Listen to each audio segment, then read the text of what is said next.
সাবেক প্রধানমন্ত্রী শেখ হাসিনার চাচাতো ভাই ও খুলনা ২ আসনের সাবেক সংসদ সদস্য শেখ সালাউদ্দিন ভারতীয় নাগরিকত্ব গ্রহণ করেছেন বলে খবর পাওয়া গেছে।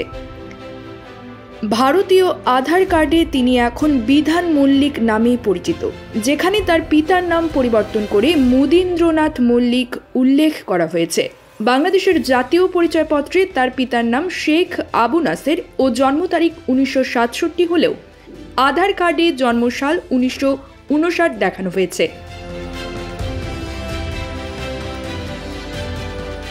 2024 সালের নির্বাচনে আওয়ামী লীগের টিকিটে সংসদ সদস্য নির্বাচিত হলেও গত 5 আগস্ট সরকার পতনের পর শেখ জুয়েল ভারতে পালিয়ে যান। তার সঙ্গে শেখ পরিবারের অন্যান্য সদস্যরাও কলকাতায় আশ্রয় নেন। জানা গেছে, সেনা হেফাজতে থাকা অবস্থায় তারা সুযোগ পেয়ে সীমান্ত পেরিয়ে ভারত চলে যান।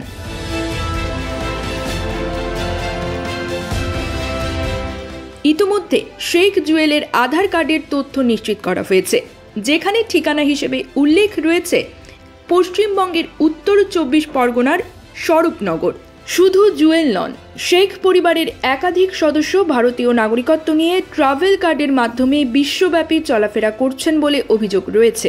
শেখ জুয়েলের বড় ভাই শেখ হেলাল, শেখ সোহেল ও ছোট ভাই শেখ রুবেলও বর্তমানে কলকাতায় অবস্থান করছেন।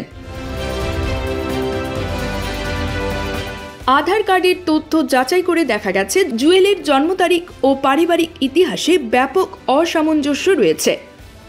আধার কার্ড নম্বর 844205675726, ঠিকানা সারাপুল ডাকবাংলো স্বরূপনগর, উত্তর 24 পরগনা, পশ্চিমবঙ্গ 743286।